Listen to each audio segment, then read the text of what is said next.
أعوذ بالله من الشيطان الرجيم. بسم الله الرحمن الرحيم. قل من كان عدوا لجبريل فإنه نزله على قلبك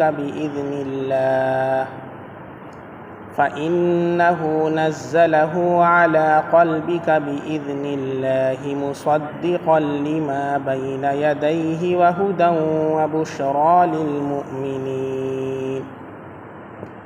من كان عدوا لله وملائكته ورسله وجبريل وميكال فإن الله عدو للكافرين. صدق اللہ العظیم. شروع اللہ کے نام سے جو بے حد مہربان نہایت رحم والا ہے. اے نبی صلی اللہ علیہ وسلم کہہ دیجئے کہ جو شخص دشمن ہے جبریل علیہ السلام کا، تو بے شک جبریل علیہ السلام نے ہی اس قرآن کریم کو آپ کے دل پر اللہ کے حکم سے نازل کیا ہے.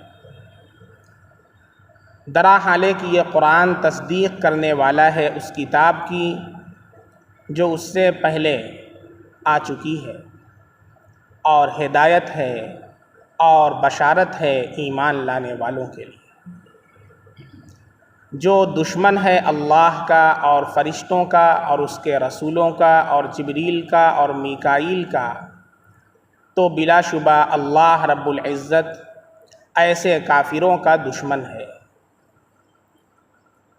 یہ سورۃ البقرہ کی آیت نمبر 97 اور 98، 97 اور 98 نمبر کی آیت ہے. امام طبری رحمۃ اللہ علیہ فرماتے ہیں کہ جب یہودیوں نے حضرت جبریل علیہ السلام کو اپنا دشمن بتایا اور حضرت میکائیل علیہ السلام کو اپنا دوست بتایا، تو اللہ رب العزت نے اس کے جواب میں یہ آیت نازل فرمائی. بعض دوسری روایات کے مطابق اس آیت کو نازل کیا گیا اس امر کے جواب میں جو یہودیوں کی اللہ کے نبی صلی اللہ علیہ وسلم سے گفتگو ہوئی، اور بعض کے مطابق اس آیت کا نزول یہودیوں کا جو حضرت عمر رضی اللہ عنہ سے مناظرہ ہوا اس موقع پر اس آیت کو نازل کیا.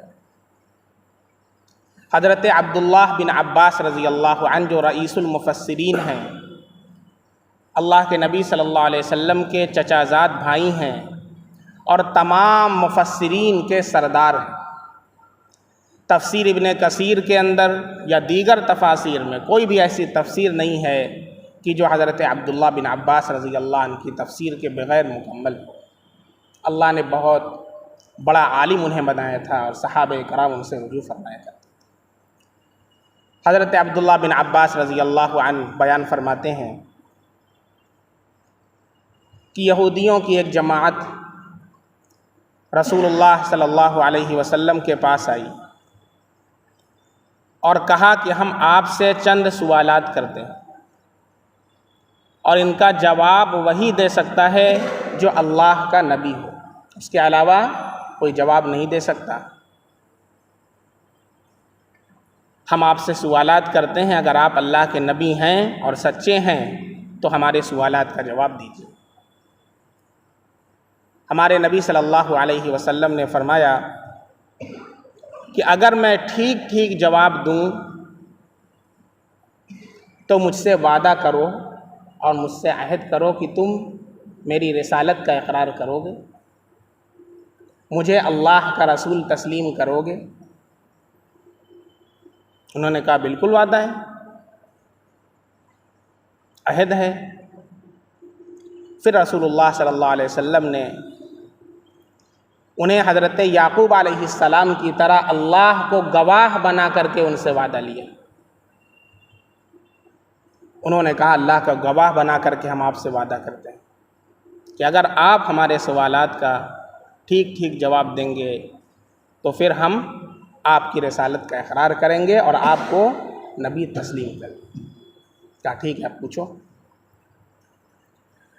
کہا کہ سب سے پہلا سوال یہ ہے کہ حضرت اسرائیل علیہ السلام نے توریت کے نازل ہونے سے پہلے کس چیز کو اپنے اوپر حرام قرار دیا تھا؟ حضرت اسرائیل علیہ السلام، حضرت اسرائیل یہ لقب ہے حضرت یعقوب علیہ السلام۔ حضرت یعقوب علیہ السلام کا لقب حضرت اسرائیل ہے، اور اسی سے بنی اسرائیل ہے، یعنی اسرائیل کی اولاد۔ تو یعقوب علیہ السلام کی جو اولاد ہے اسی کو بنی اسرائیل کہا جاتا ہے، جس کا بار بار قرآن میں یا بنی اسرائیل سے تخاطب ہے، ایڈریسڈ، ان کو مخاطب کیا گیا۔ تو پہلا سوال کیا کہ توریت کے نازل ہونے سے پہلے حضرت اسرائیل علیہ السلام نے کس چیز کو اپنے اوپر حرام قرار دیا تھا؟ ہمارے نبی صلی اللہ علیہ وسلم نے ارشاد فرمایا کہ جب حضرت یعقوب علیہ السلام عرق النسا کی بیماری میں مبتلا ہوئے تھے۔ عرق النسا ایک بیماری ہوتی ہے جس میں گوشت کٹ کٹ کر گرنے لگتا ہے، اسے عرق النسا کہتے ہیں۔ تو انہوں نے اللہ رب العزت سے نظر مانی اور منت مانی کہ اگر میں اس بیماری سے شفا یاب ہو جاتا ہوں اور آپ مجھے شفا دیتے ہیں تو میں اپنی پسندیدہ چیز، سب سے مرغوب چیز کو چھوڑ دوں، اور اسی طریقے سے جو چیز مجھے پینے کی سب سے زیادہ پسند ہے اسے بھی چھوڑ دوں۔ پھر اللہ رب العزت نے شفا عطا فرما دی، بیماری سے اللہ نے صحت عطا فرما دی۔ تو حضرت یعقوب علیہ السلام نے اونٹ کا گوشت کھانا چھوڑ دیا۔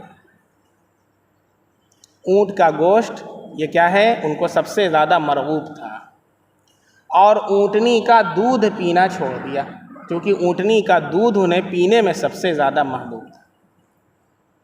اور نظر جو ہے اگر کوئی انسان مان لے تو اللہ کے لیے نظر مانی جاتی ہے، غیر اللہ کے لیے نظر کا ماننا جائز نہیں ہے، تو وہ نظر اس کے اوپر لازم ہو جاتی ہے۔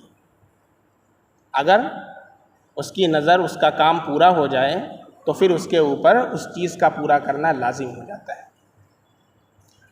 تو انہوں نے اونٹ کا کھانا اور اونٹنی کے دودھ کا پینا چھوڑ دیا۔ رسول اللہ صلی اللہ علیہ وسلم نے فرمایا یہودیوں سے کہ قسم ہے اس اللہ کی جس نے توریت کو حضرت موسیٰ علیہ السلام پر نازل کیا ہے، سچ بتانا دل سے کہ میں نے جو جواب دیا وہ صحیح ہے۔ کہا بالکل سچ ہے، کہا بالکل سچ ہے، بالکل صحیح جواب دیا۔ اچھا دوسرا سوال پوچھو۔ کہا کہ دوسرا سوال یہ ہے کہ مرد اور عورت جب صحبت کرتے ہیں تو کبھی ایسا ہوتا ہے کہ بچہ پیدا ہوتا ہے، کبھی ایسا ہوتا ہے کہ لڑکی پیدا ہوتی ہے، یہ فرق کیوں ہے؟ یہ فرق کیوں؟ اور نبی صلی اللہ علیہ وسلم نے ارشاد فرمایا کہ مرد کا جو پانی ہوتا ہے وہ گاڑھا ہوتا ہے اور سفید ہوتا ہے، اور عورت کا پانی پتلا ہوتا ہے اور زردی مائل ہوتا ہے۔ جب مرد کا پانی عورت کے پانی پر غالب آ جاتا ہے تو لڑکا پیدا ہوتا ہے، اور جب عورت کا پانی مرد کے پانی پر غالب آ جاتا ہے، سبقت کر جاتا ہے، تو لڑکی پیدا ہوتی ہے۔ کہا قسم ہے اس اللہ کی کہ جس نے مجھے نبی بنا کر بھیجا ہے، اللہ کو حاضر و ناظر جان کر کے بتاؤ جو میں نے جواب دیا وہ صحیح ہے؟ کہا بالکل صحیح، سوائے نبی کے کوئی جواب ہی نہیں دے سکتا ہے۔ تیسرا سوال کرو۔ کہا تیسرا سوال یہ ہے کہ جو توریت میں آخری نبی کی نشانی ہے، کہ جو آخری نبی آنے والے ہیں، جن کی بشارت توریت کے اندر ہے، جن کی بشارت انجیل کے اندر ہے، ان کی کیا نشانی، خاص علامت کیا لکھی ہوئی، اور ان پر جو فرشتہ وحی لے کر کے آتا ہے اس کا کیا نام ہے۔ کہا کہ اس نبی کی خاص نشانی اور علامت یہ ہے کہ اس کی آنکھیں جب سوتی ہیں تو اس کا دل جاگتا ہے۔ نبی کریم صلی اللہ علیہ وسلم کی آنکھ تو سوتی تھی لیکن دل ہمیشہ بیدار رہتا تھا۔ کہا بالکل صحیح کہا قسم ہے اس ذات کی جس نے موسیٰ علیہ السلام پر توریت کو نازل کیا ہے، بتاؤ میں نے سچ کہا؟ کہا بالکل صحیح کہا کہ اب دوسری شق کا آپ جواب دے دیں، اور اسی پر کلام تمام ہوا۔ کہا کیا دوسری؟ کہا کہ وہ فرشتہ کون ہے جو وحی لے کر کے آتا ہے، اس کا نام کیا ہے؟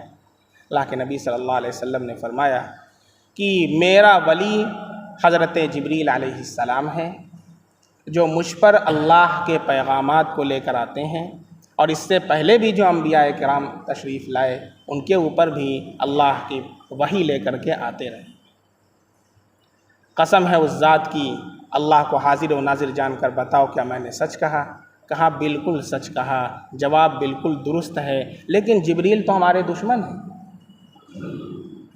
یہ دیکھیں یہودی پلان، سب کچھ ٹھیک ٹھاک، لیکن اب آخر میں کیا کہہ رہے ہیں؟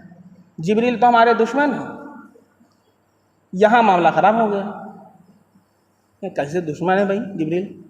کہ جبریل علیہ السلام تو سختی کی چیزیں لاتے ہیں۔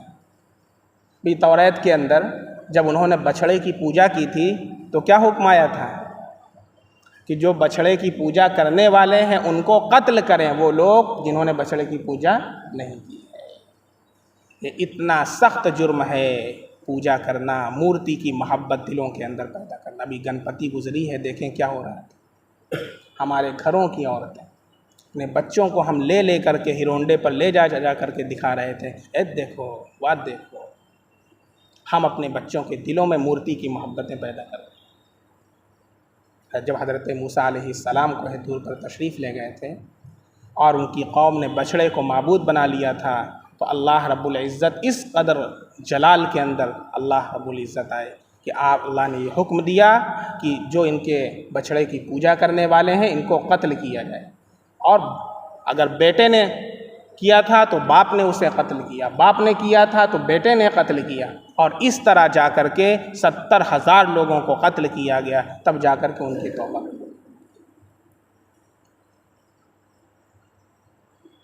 کہا جبریل تو ہمارے دشمن ہیں، وہ تو سختی کی چیزیں لاتے ہیں، قتل کے حکام لاتے ہیں، ہم کو قتل کر دیا گیا ہمارے آبا و اجداد، تو ہمارے دشمن ہیں جبریل علیہ السلام۔ ہاں اگر حضرت میکائیل علیہ السلام پیغام لے کر کے آتے، میکائیل علیہ السلام رحمت کی بارش لاتے ہیں، پیداوار لاتے ہیں، غلہ لاتے ہیں، اگر وہ لے کر کے آتے تو ہم ان کی بات کو مانتے، آپ اپنا رسول مان لیتے۔ آج بھی ہم میں سے کچھ لوگ وہ ہیں جو کہتے ہیں ہماری بات چونکہ نہیں ہے اس لیے ہم نہیں مانیں گے، چاہے فلاں صاحب کچھ بھی بات، چاہے قرآن کا حوالہ دیں چاہے حدیث کا حوالہ دیں، ہم نے اپنا موقف طے کر لیا ہے۔ ہم میں اور صحابہ میں فرق کیا ہے کہ صحابہ قرآن اور حدیث سے پوچھتے تھے، اور ہم اپنا موقف طے کرتے ہیں اور پھر پوچھتے ہیں۔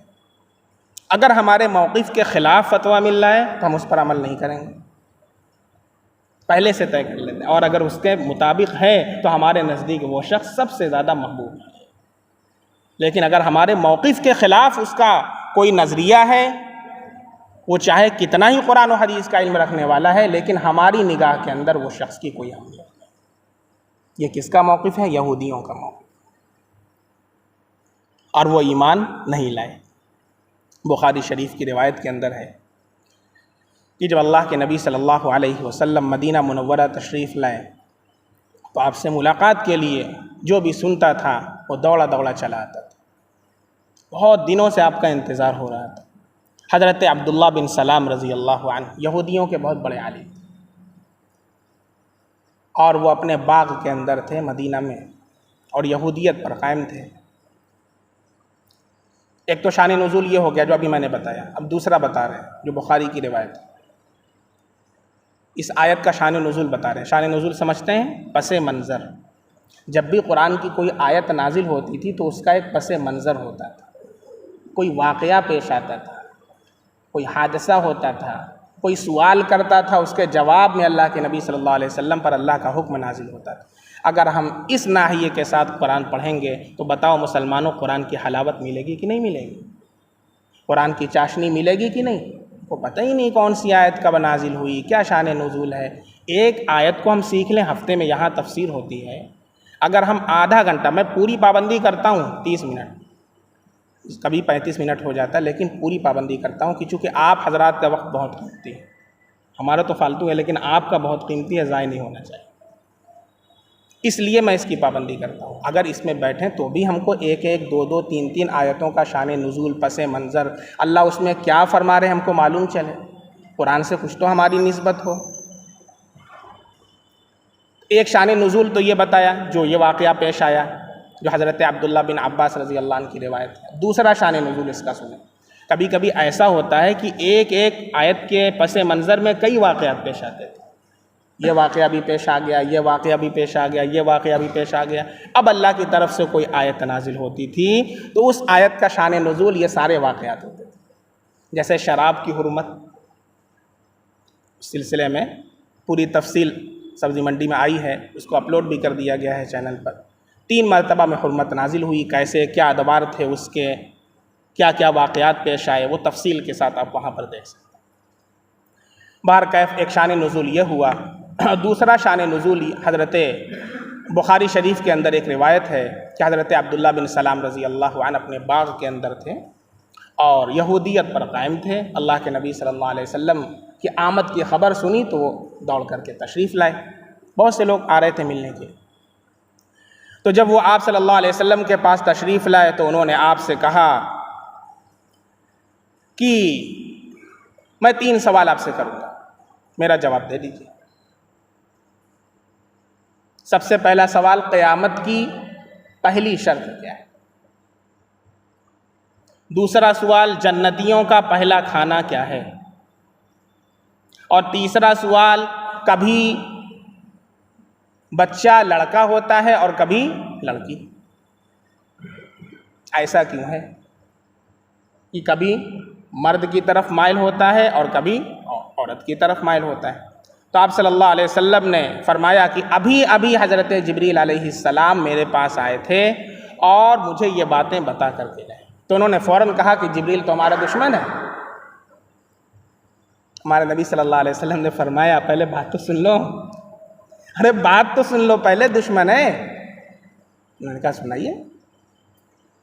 کہا کہ سب سے پہلا جو تم نے سوال کیا کہ قیامت کی پہلی شرط کیا ہے، تو ایک آگ مشرق سے نکلے گی جو سب کو ہانکتے ہوئے مغرب کی طرف ڈھکیل دے گی اور سب کو جمع کر دے گی۔ یہ قیامت کی پہلی علامت ہے، یعنی علامت کبریٰ میں سے یہ علامت، ورنہ علامات صغریٰ بھی پائی جا چکی ہیں اور علامات متوسطہ بھی پائی جا چکی ہیں، صرف علامات کبریٰ کا آنا باقی ہے اور اس کے بعد قیامت۔ بالکل لاسٹ اسٹیج میں ہم اور آپ چل رہے ہیں، ٹھیک ہے؟ جو بڑی بڑی علامتیں ہیں، دجال کا، حضرت مہدی کی آمد، یاجوج ماجوج کا ظہور، دابۃ الارض کا نکلنا، چہرے پر لکیر کھینچے گا، اگر مومن ہے تو چہرہ چمک اٹھے گا، منافق ہے تو چہرہ کالا ہو جائے گا، اسی دن فیصلہ ہو جائے گا سب کا، جب نکل جائے اللہ کی طرف سے۔ لاسٹ اسٹیج چل رہا ہے، اگر ابھی بھی ہم اور آپ نہیں سدھر رہے ہیں، ابھی بھی اللہ سے توبہ نہیں کر رہے ہیں، ابھی بھی ہم اپنے سجدوں سے اللہ کی مسجدوں کو ویران کر رہے ہیں، تو پھر بہت افسوس کی بات ہے۔ جو حالات چل رہے ہیں وہ آپ کے سامنے ہیں، زیادہ تفصیل کی ضرورت نہیں ہے اور نہ اتنا ٹائم ہے کہ ہم تفصیل کریں۔ تو پہلی علامت یہ بتایا، کہا کہ جنتیوں کا پہلا کھانا کیا ہے؟ کہا جنتیوں کا پہلا کھانا جو ہے وہ مچھلی کی کلیجی۔ جنتیوں کا پہلا کھانا کیا ہے؟ وہ مچھلی کی کلیجی، جو بطور ضیافت پیش کی جائے۔ پھر تیسرا سوال کیا کہ مرد کا پانی عورت کے پانی پر جب غالب آتا ہے تو پھر بچہ پیدا ہوتا ہے، لڑکا ہوتا ہے، اور جب عورت کا پانی مرد کے پانی پر غالب آتا ہے تو لڑکی پیدا ہوتی ہے۔ بس اتنا جواب سننا تھا کہ حضرت عبداللہ بن سلام رضی اللہ عنہ جو حق کے پرستار تھے، حق کے طالب تھے، تعصب پرست نہیں تھے کہ ہمارا کھوٹا یہیں گڑے گا، نہیں، حق کے پرستار تھے، اور معلوم تھا کہ توریت میں لکھا ہوا ہے کہ سوائے نبی کے کوئی اس کا جواب نہیں دے سکتا ہے۔ فوراً پکار اٹھے، اشہد ان لا الہ الا اللہ و اشہد انک محمد رسول اللہ، میں گواہی دیتا ہوں کہ اللہ کے سوا کوئی معبود نہیں، اور میں گواہی دیتا ہوں کہ آپ محمد صلی اللہ علیہ وسلم ہیں، اللہ کے رسول ہیں۔ پھر کہا اے اللہ کے نبی میری درخواست ہے۔ کہا کیا درخواست؟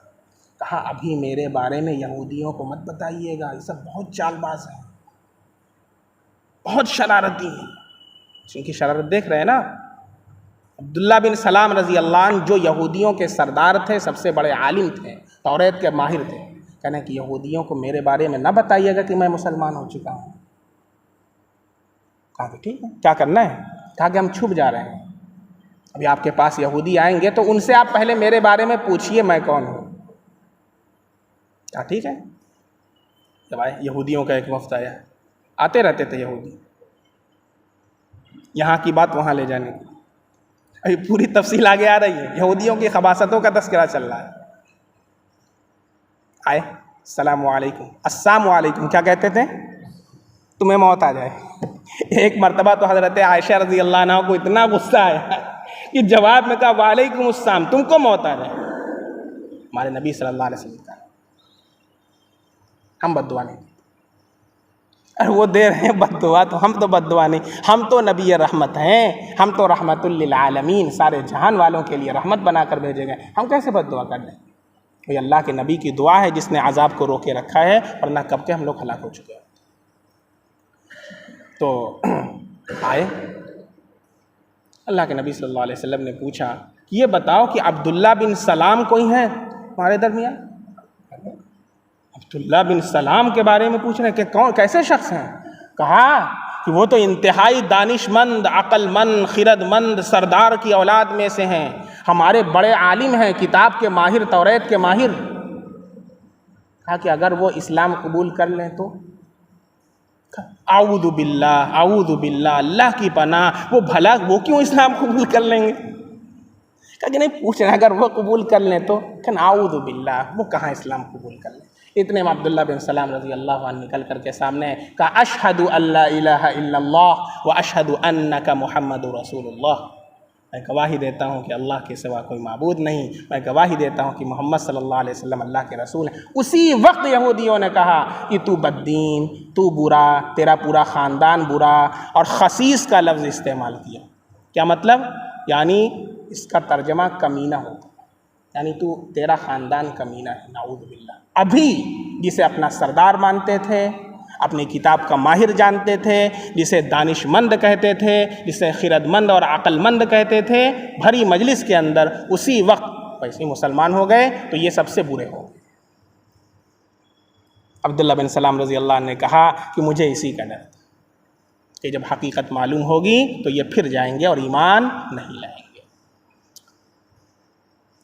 پھر جو اس سے پہلے جو اللہ کے نبی صلی اللہ علیہ وسلم کے پاس جو جماعت آئی تھی، اس نے ایک سوال یہ بھی پوچھا تھا، بعض روایتوں میں ہے، یہ جو بجلی کڑکتی ہے اور رعد ہے، رعد کے معنی کڑک کے آتا ہے،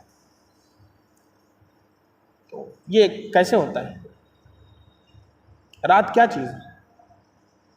پہلے پارے میں ہے نا وَيُسَبِّحُ الرَّعْدُ بِحَمْدِهِ وَالْمَلَائِكَةُ مِنْ خِيفَتِهِ، کہ رعد بھی اللہ کی تسبیح بیان کرتا ہے اور فرشتے بھی اس کے خوف سے ڈر جاتے ہیں۔ تو اللہ کے نبی صلی اللہ علیہ وسلم نے فرمایا کہ رعد ایک فرشتہ ہے، رعد ایک فرشتہ ہے، اللہ نے جسے بادلوں کے ادھر سے ادھر منتقل کرنے پر مامور کیا ہے، وہ ادھر لے جاتا ہے ادھر لے جاتا ہے۔ کہا اس میں سے جو کڑک اور بجلی آتی ہے، آواز سنائی دیتی ہے کڑک کی، وہ کیا چیز ہے؟ کہا کہ وہ اسی رات جو فرشتہ ہے اسی کی آواز ہے، اس کے چیخنے کی آواز ہے۔ تو جب بھی بجلی کڑکے وغیرہ تو یہ آیت پڑھیں وَيُسَبِّحُ الرَّعْدُ بِحَمْدِهِ وَالْمَلَائِكَةُ مِنْ خِيفَتِهِ، اس کا اہتمام کریں۔ ابھی دیکھیں زلزلہ آیا، اور 11:35 پر پرسوں رات میں ہم لیٹے ہوئے تھے، اور ہماری اہلیہ جو تھے انہوں نے تو اپنی آنکھوں سے دیکھا، بہت سے لوگوں نے دیکھا، میرا کپڑا یوں ٹنگا ہوا تھا اور یہ کپڑا بالکل اڑ رہا ہے، جیسے پنکھا چلتا ہے تو کھونٹی سے کپڑا ٹنگا ہو تو اڑتا رہتا ہے، ایسے پورا کپڑا اڑ رہا ہے، اور دروازہ بالکل ہل رہا ہے۔ 10 سے 15 سیکنڈ یہ کیفیت رہی، انہوں نے کہا ہمیں بتائیں، لیکن اتنے میں کیفیت ختم ہو گئی، تو سوچا کہ کوئی وہم ہوگا، کہ اتنے میں نے دیکھا کہ پورا واٹس ایپ اور سوشل میڈیا اس کی خبروں سے بھر گیا، اتنی تیز جھٹکے کے ساتھ زلزلہ آیا، اور نیپال اس کا مرکز رہا، جہاں پر کتنے گھر ویران ہو گئے اور کتنی جانیں چلی۔ ایسے وقت میں ہمیں کیا کرنا ہے؟ کیا ہمیں فوراً وہ خبر لے کر کے سوشل میڈیا پر شیئر کر دیں، واٹس ایپ کے اسٹیٹس لگانے میں لگ جائیں، فیس بک کے اوپر اور پوچھیں کتنے نمبر کا جھٹکا آیا تھا تو اس کا کتنا پوائنٹ تھا؟ کہ ہمارے نبی کی یہی تعلیمات ہیں؟ کیا صحابہ یہی کیا کرتے؟ جب جھٹکا آتا تھا تو اس کو ناپتے تھے؟ کیا کر رہی امت؟ کیا بتایا نبی نے اور کر کیا رہی ہے؟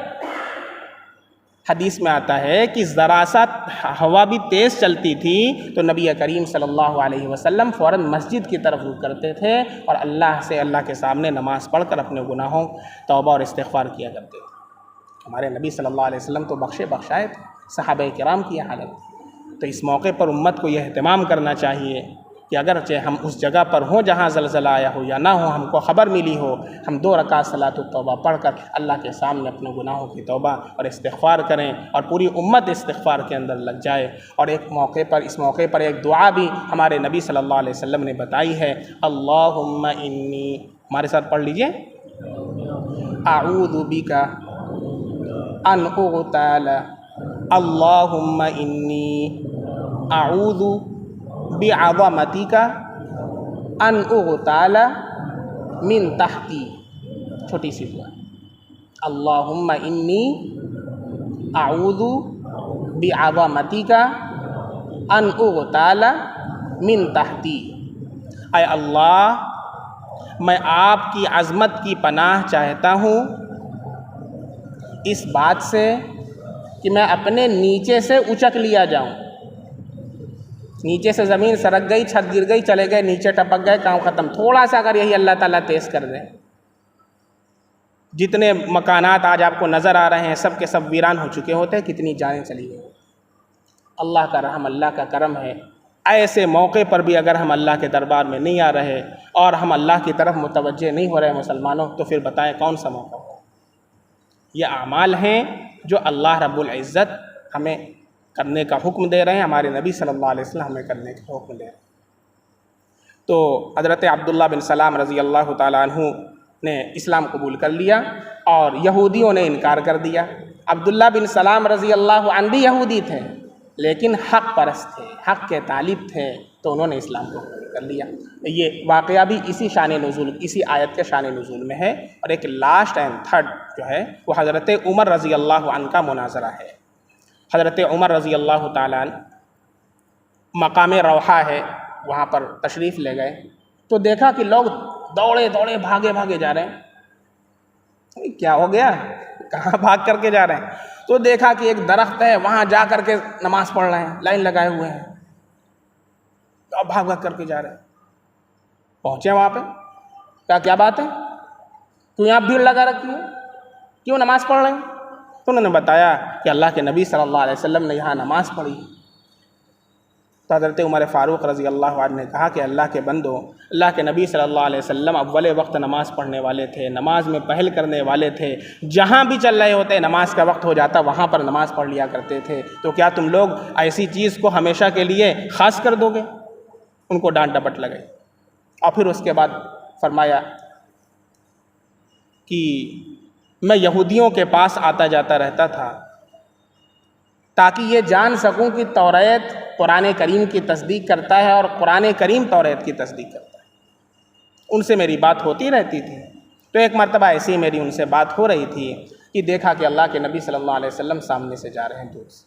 تو ان یہودیوں نے کہا کہ وہ دیکھو تمہارے نبی جا رہے ہیں، تمہارے نبی جا رہے ہیں۔ تو میں نے ان سے پوچھا کہ اچھا اللہ رب العزت کو حاضر و ناظر جان کر کے یہ بتاؤ، اللہ کی جو نعمتیں تمہارے اوپر ہیں ان کو حاضر و ناظر جان کر کے یہ بتاؤ کہ اللہ کے نبی صلی اللہ علیہ وسلم سچے رسول ہیں یا نہیں۔ تو ان میں جو سب سے بڑا عالم تھا اس نے ان لوگوں سے کہا کہ بھائی اس نے ایسی قسم دی ہے کہ اب تو بتا دو، اتنی بڑی قسم دے دی ہے۔ تو انہوں نے کہا کہ آپ سب سے بڑے عالم ہیں، آپ ہی بتائیے، آپ ہی بتا دیجیے۔ بالکل، یہ محمد رسول اللہ آخری نبی ہیں جن کی بشارت ہمارے توریت کے اندر ہے، جن کی بشارت انجیل کے اندر ہے، جن کو دل سے ہم جانتے ہیں۔ حضرت عمر فاروق رضی اللہ عنہ نے کہا دل سے جانتے ہو پھر مانتے کیوں نہیں ہو؟ کہا کہ اس لیے کہ ان کے اوپر جو فرشتہ وحی لے کر آتا ہے اس کا نام جبریل ہے، وہ ہمارا دشمن ہے۔ عجیب منطق، عجیب فلسفہ، وہ جبریل ہمارا دشمن ہے۔ کیوں دشمن ہے؟ وہ تو سختی کے احکام لاتا ہے، وہ تو قتل و قتال کے احکام لاتا ہے۔ اگر میکائیل علیہ السلام وحی لے کر کے آتے جو بارش کے احکام لے کر آتے ہیں، غلے کے احکام لے کر آتے ہیں، رحمت کی بارش لاتے ہیں، تو ہم ضرور ان پر ایمان لے آتے ہیں، لیکن ہم اس لیے ایمان نہیں لاتے۔ فوراً حضرت عمر فاروق 17 مقامات قرآن میں ایسے ہیں کہ جو حضرت عمر رضی اللہ عنہ کے ایما کے اوپر اور ان کے الفاظ کے اوپر اللہ نے آیتیں قرآن میں نازل فرمائیں۔ ان میں سے ایک آیت یہ بھی ہے، اگرچہ یہ روایت منقطع ہے لیکن وہ تفصیل کی ہو جائے گی۔ فوراً حضرت عمر فاروق رضی اللہ عنہ کی زبان سے یہ جملہ نکلا کہ جو اللہ کا، جو جبریل کا دشمن ہے، من کان عدوا للہ و ملائکتہ، جو اللہ کا دشمن ہے، اس کے فرشتوں کا دشمن ہے، اس کے رسولوں کا دشمن ہے، جبریل کا دشمن ہے، میکائیل کا دشمن ہے، تو اللہ بھی ایسے لوگوں کا دشمن ہے۔ اور یہ کہہ کر چلے آئے اور اللہ کے نبی صلی اللہ علیہ وسلم کے پاس آئے کہ آ کر کے بتائیں کہ آئے کہ اللہ کے نبی صلی اللہ علیہ وسلم نے ان سے پہلے وہ آیت سنا دی اور کہا کہ عمر ابھی میرے اوپر یہ آیت نازل ہوئی ہے۔ کہا کون سی آیت؟ کہا قل من کان عدوا لجبریل من کان عدوا للہ وملائکتہ ورسلہ وجبریل ومیکال فإن اللہ عدو للکافرین۔ حضرت عمر فاروق رضی اللہ عنہ نے کہا اللہ کے نبی ابھی یہی گفتگو تو میں یہودیوں سے کر کے آ رہا ہوں، یہی میں نے جملہ کہا ہے، اور میں آپ کے پاس دوڑ کر کے آ رہا تھا کہ آپ کو بتاؤں کہ علیم و خبیر اللہ نے آپ تک پہنچنے سے پہلے آپ کو بتا دیا اور آپ نے مجھے بتایا۔ یہ حضرت عمر فاروق رضی اللہ عنہ کی شان ہے۔ تو جبریل کا جو دشمن ہے وہ میکائیل کا بھی دشمن ہے۔ ایسا نہیں کہ میکائیل کا دوست ہو اور جبریل کا دشمن ہو جائے، یا جبریل علیہ السلام کو دوست بنا لے تو میکائیل کو۔ یہی تو قرآن کریم کا اور اسلام کا خاصہ ہے، لا نفرق بین احد من رسولی، کسی رسول کے درمیان ہم تفریق نہیں کرتے کہ ہم موسیٰ علیہ السلام کو نہیں مانتے، عیسیٰ علیہ السلام کو مانتے ہیں، وہ مسلمان نہیں ہو سکتا ہے۔ آمنت باللہ و ملائکتہ و کتبہ و رسلہ، سارے رسولوں پر ایمان لانا ہے، ساری کتابوں پر ایمان لانا ہے، سارے فرشتوں پر ایمان لانا ہے۔ صرف ہم جبریل علیہ السلام کو مانتے ہیں، میکائیل کو نہیں مانتے ہیں، تو پھر ایمان ہی نہیں ہے۔ اللہ رب العزت ہمیں ان باتوں پر عمل کی توفیق عطا فرمائے، اور اللہ رب العزت ایمانیات اور عقائد کے اندر ہمیں ٹھوس فرمائے، اور جو احوال پیش آئیں ان کے اندر سنت نبی صلی اللہ علیہ وسلم کی طرف رجوع کرنے، اور جو احکام اللہ کے نبی صلی اللہ علیہ وسلم نے ہمیں دیے ہیں ان کے مطابق اپنی زندگی گزارنے کی توفیق عطا فرمائے۔ سبحان اللہ بحمدہ، سبحانک اللہم وبحمدک، اشہد ان لا الہ الا انت، استغفرک۔